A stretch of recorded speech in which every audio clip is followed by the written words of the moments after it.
Good morning or good evening, ladies and gentlemen. So, what we have in front of us here is kind of like a chart of who could migrate where and things like this. And I must admit that this migration has had some really unexpected results. I won't go too much into it right now, but I will say that my mortal enemy, well, not really my enemy, I mean, I'm probably their enemy. They were mostly just flies and cockroaches to me. But those things, they left. And I never expected that to come. And I know that other kingdoms kind of had some unexpected results too, like Kingdom 88, who, instead of having peaceful people come to their kingdom, have basically been invaded by Chinese. So it went from a peaceful kingdom to now a kingdom that has Chinese as the number one alliance and, well, basically a problem. And I'm not sure if this migration has been good for you or if you have basically hostiles coming into your kingdom. But I definitely had the hostile people leave. And not touching on that exactly, but I must say that with our kingdom 134 being very quiet, peaceful, the KC isn't full of racist, toxic trash all day of people saying, things that are just really not something that you'd want to read or have your children read or have your friends read or your grandma, anything like this. It leaves a mark. It's like, wow. You just kind of enjoy the silence for a minute. And then after that moment of silence, you kind of look around and you think to yourself, okay, what do I do? So in most games, there's some sort of challenge. There's some sort of objective. You play Mario. You want to get to the end and save the princess. In a lot of these MMO games, maybe there's quests or raids that you can do pretty often. Final Fantasy is really good about this type of stuff. But in King of Avalon, there really isn't much of anything going on a, let's say, a Monday to Friday basis that you can do. You can kill dragons, you can run barbs, you can do Portal. But I have to be honest, and you probably will agree with me that these things aren't really all that exciting. And the weekend events that we have, they're not really all that exciting either. I mean, unless you're high stats. So, if you're high stats, then hey, these are cool things to do for about 30 minutes. And then you're back to twiddling your thumbs wondering, what do I do now? So what I did now before is I was basically hunting N14, but they're gone now. So there's this little sentimental side of me, kind of missing my flies, my cockroaches, and wondering, okay, if they're gone, what do I do then? And I mean, you can, talk with your friends and you can be social and stuff like that. But I mean, still, you're twiddling your thumbs. I mean, you can only sit and be social for so long before, it gets boring. I mean, it's like going to a bar and having a beer. Okay, I don't necessarily drink, but I mean, I can understand this type of scenario where, you're going out with your friends, but I mean, you just can't sit around every day, all day, drinking beer, BSing with your friends. I mean, there has to be something more going on here, some sort of activity. Maybe you go fishing, maybe you go hunting. I don't know. So I used to go hunting before, but the things that I was hunting are gone. And I think that there's going to be more migrations in the future. Pretty sure there is. And I'm pretty sure that migrations, there's going to be a few cycles of those, but then probably, guys, they're going to be doing kingdom merges here. So you can just expect that kingdoms that are like super dead, like really dead. And I think that Kingdom 134 is probably on that edge of being classified as like super dead. It's going to start merging. I don't know how they're going to do merges, but, I always expect that it's going to be, as bad for me as possible. And for example, in the merges and the migrations that were open for 134, even though we were predominantly, Western Kingdom, we got matched up with Chinese kingdoms. Two of the kingdoms, it's a nearly comical migration pairing. And I think they saved the best for me. Because 34, has basically the number one Chinese alliance in the entire game. It's the biggest Chinese alliance. It isn't necessarily the strongest. So I think 34 is probably just an absolute monster in conquest. These guys, very organized, lots of mid spenders, lots of low spenders, 200, 300 million power. I mean, just, super organized. It's like 11 billion, 12 billion power alliance. And so this is one of my options that I could have migrated to.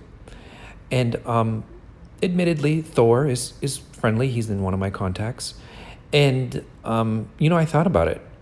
But at the end of the day, when I talked to Thor told me to talk to some Chinese guy. And it's not easy for me to open my contacts. If I open my contacts, it's really, really super slow and it kind of crashes. So I can't really add contacts. I can't delete contacts. I can't unblock people. So me trying to message his leader, I would have had to made a Smurf to go to 34 and things like this. And it wouldn't have been easy. And also there's the cultural thing, and there's a lot of people who, probably wouldn't have been so happy about me going there. So, 34, even though it's a good kingdom, it may not have necessarily been warm and fuzzy to me. And then 14 went there. So, they definitely, I've watched the kingdom chat screenshots that I'm getting from these guys and the nonsense that they're saying. And this will be covered in a different episode. So that was the story with 34. Now let's take a look at 130. 130 was another precious gem that they offered me in terms of migration. It is like the number one. So we went from the number one biggest Chinese alliance to the number one killer in all of the game. He's got 646 million kills. If he's not number one, he's maybe number two. I forget. He's certainly a prolific, just troop murdering person. And so he's indiscriminate too. So don't worry about that. He kills everything, I guess. So you went from, the number one biggest Chinese alliance to the number one killer in the game. And this was my alternative in order to go to. And I considered it. But I think that they considered it too.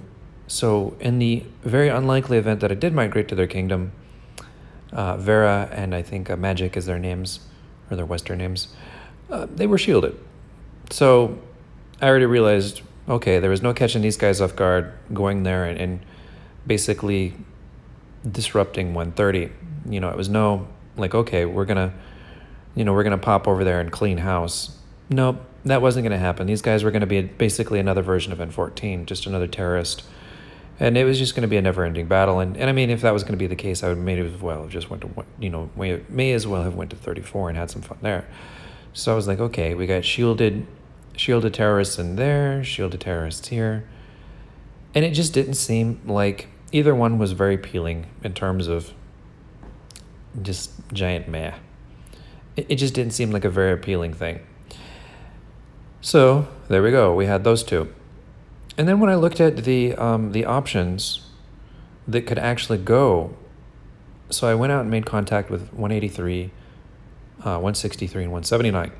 And 183 has a couple of, real ambitious fighters left. I was like, cool, But then I also made accounts in 179 and 163, and those are a little bit less the case. So 179 had basically goofballs, and 163, the highest power is 200 million. And granted, they may have already left a kingdom of 34, but yeah. So it was one of those situations where organizing and planning, it just didn't seem like this migration was going to be a pass for me.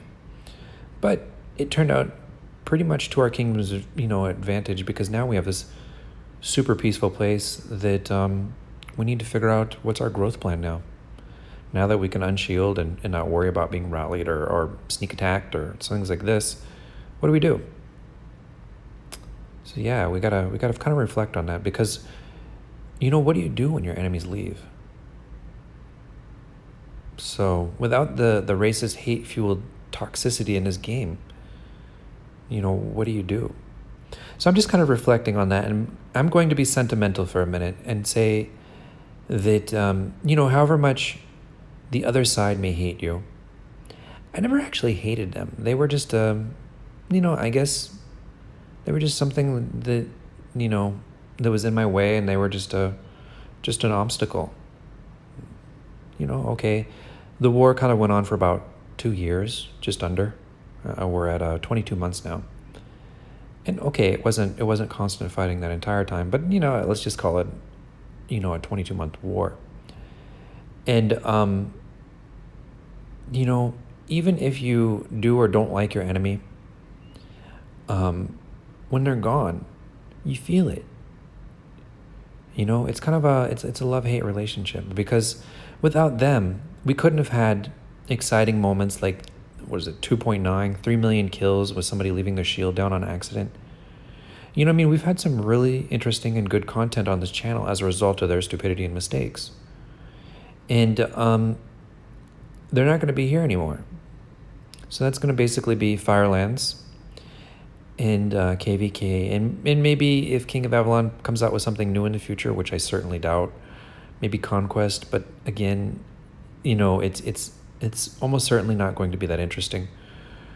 So I'm just feeling sentimental for a minute, like seriously. And shameless self-promotion. I'm working on my game, and to give you the 30-second overview of that, actually, wait, no, I'm going to teaser that in a different episode. Anyway, I just wanted to say migrations worked out really unexpected. Feel free to drop me a comment how it worked out for you. My condolences to Kingdom 88, which is now Chinese dominated, and you're all going to die there. And so anyway, I love you guys, and bye-bye for now.